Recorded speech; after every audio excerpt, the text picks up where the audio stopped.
ಬ್ರೇಕ್ನ ನಂತರ ಜುಗಲ್ಬಂದಿಗೆ ಮತ್ತೆ ಸ್ವಾಗತ.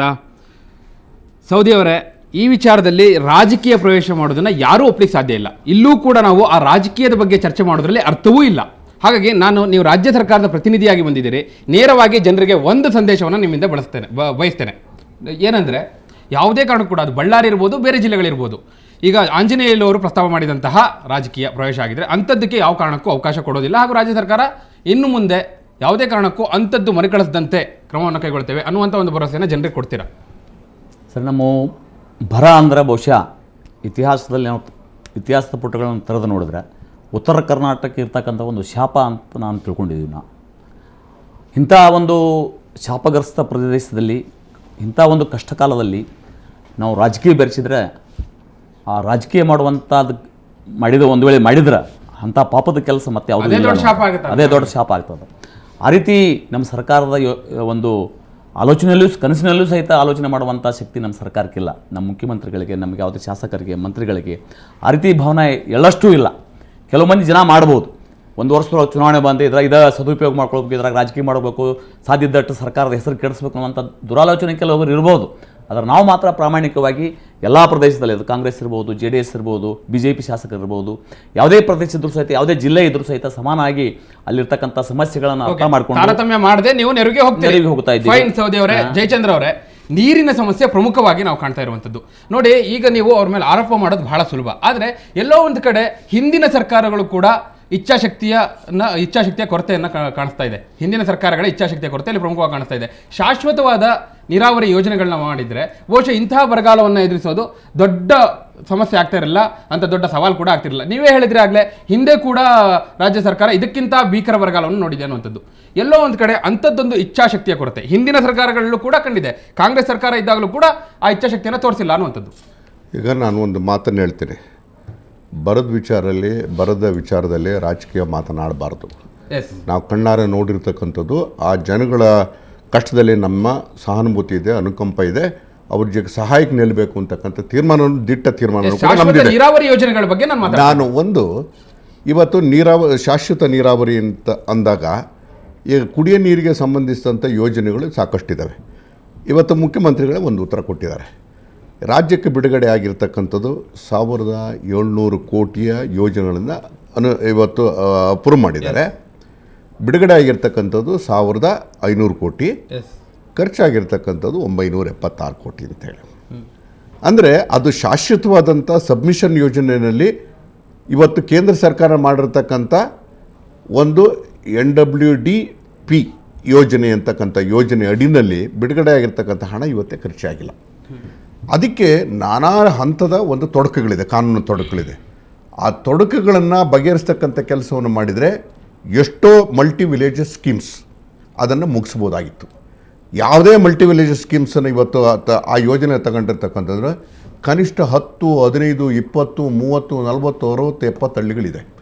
ಆ ಯೋಜನೆಗಳನ್ನು ಅನುಷ್ಠಾನ ಮಾಡಬೇಕಾದಾಗ ನಾನಾ ರೀತಿಯಾದಂಥ ಅಡೆತಡೆ ಏನಿದೆಯಲ್ಲ, ಅದನ್ನು ನಿವಾರಿಸ್ತಕ್ಕಂಥ ರೀತಿಯಲ್ಲಿ ಅಧಿಕಾರಿಗಳು ಸ್ಪಂದಿಸಬೇಕಾಯಿತು, ಸರ್ಕಾರ ಸ್ಪಂದಿಸಬೇಕಾಯಿತು. ಅದು ಮಾಡಿದರೆ ಬಹುಶಃ ನಾನು ಬಿಜಾಪುರ ಮತ್ತು ಇವತ್ತು ಕೊಪ್ಪಳದಲ್ಲಿರ್ತಕ್ಕಂಥ ಪೆರಿಫರಲ್ ವಿಲೇಜಸ್ಸಲ್ಲಿ, ಬ್ಯಾಕ್ವಾಟರ್ಸ್ನಲ್ಲಿ ಮಾಡಿರ್ತಕ್ಕಂಥ ಯೋಜನೆಗಳು ಸಕ್ಸಸ್ ಆಗಿದ್ದರೆ ಎಷ್ಟೋ ಸಮಸ್ಯೆಗಳು ಬಗೆಹರಿತವೆ. ಖಂಡಿತ. ಇದು ಶಾಶ್ವತ ನೀರಾವರಿ ಯೋಜನೆಗಳ ವಿಚಾರ. ಶಿವಲಿಂಗೇಗೌಡ್ರೆ, ಈಗ ತುರ್ತು ಕ್ರಮಗಳ ಬಗ್ಗೆ ಮಾತನಾಡೋದಾದರೆ, ನೀವು ಹೇಳಿದ ಹಾಗೆ ರಾಜ್ಯ ಸರ್ಕಾರ ಸಂಪೂರ್ಣ ವಿಫಲ ಆಗಿದೆ, ಏನೇನು ಮಾಡಿಲ್ಲ ಅಂತ ಹೇಳಕ್ಕಾಗಲ್ಲ. ಯಾಕಂದ್ರೆ ನಿಮ್ಮ ಕ್ಷೇತ್ರಕ್ಕೂ ಕೂಡ ಸುಮಾರು 3.5 ಕೋಟಿ ರೂಪಾಯಿಗಳನ್ನ ಬಿಡುಗಡೆ ಮಾಡಿದ್ದಾರೆ. ನಮ್ಮ ಕ್ಷೇತ್ರ ಜಿಲ್ಲೆ ನಿಮ್ಮ ಜಿಲ್ಲೆಗೆ ಸುಮಾರು 3.5 ಕೋಟಿ ರೂಪಾಯಿಗಳನ್ನ ಬಿಡುಗಡೆ ಮಾಡಿದ್ದಾರೆ. ಜಿಲ್ಲಾಧಿಕಾರಿಗಳ ಸಮಸ್ಯೆ ಈಗ ಜಿಲ್ಲಾಧಿಕಾರಿಗಳಿಗೆ CRF ದುಡ್ಡು, ಸೆಂಟ್ರಲ್ ಗೌರ್ಮೆಂಟ್ನಿಂದ ಬಂದಂಥ ದುಡ್ಡು ಮತ್ತು ರಾಜ್ಯ ಸರ್ಕಾರದ ಅನುದಾನನ ಎರಡನ್ನೂ ಸೇರಿ ಬಿಡುಗಡೆ ಮಾಡ್ತಾರೆ.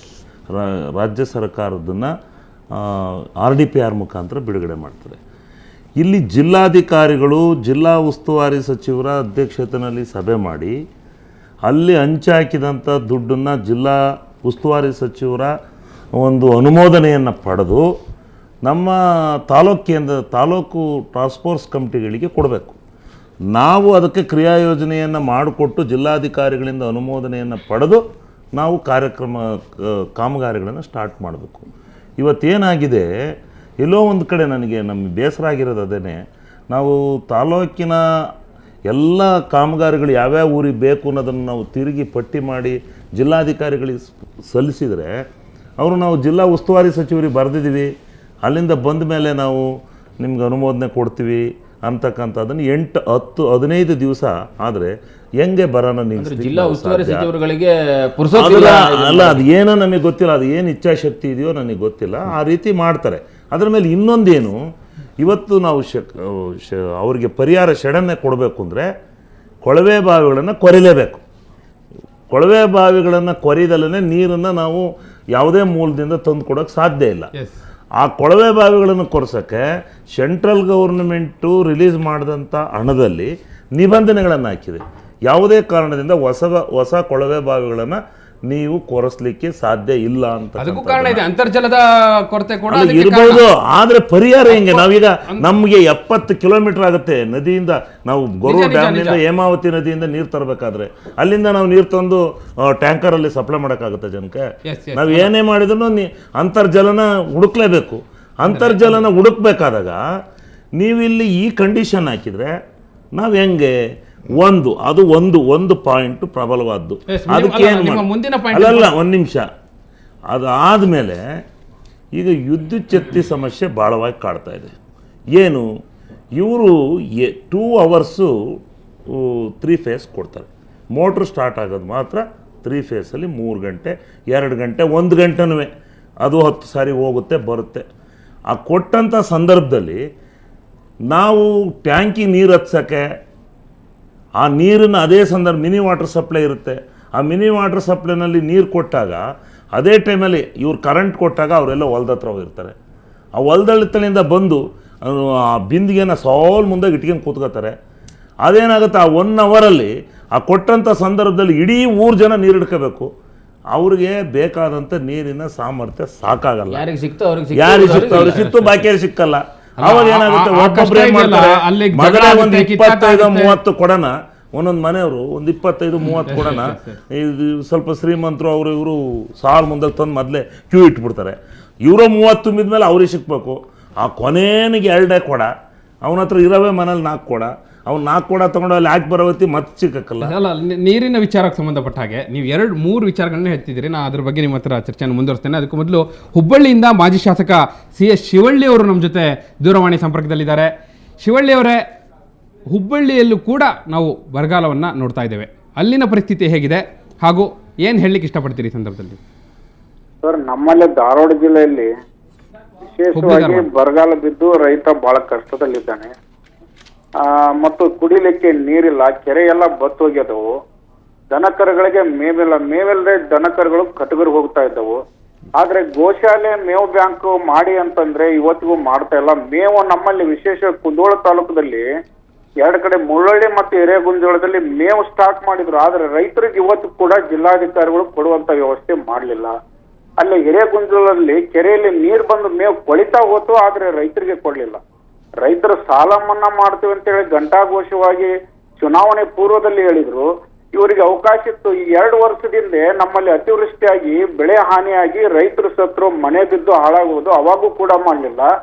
ಈಗ ಬರಗಾಲ ಬಿದ್ದಿದೆ, ರೈತ ಸಾಲ ಕಟ್ಟುವಂತ ಪರಿಸ್ಥಿತಿ ಇಲ್ಲ.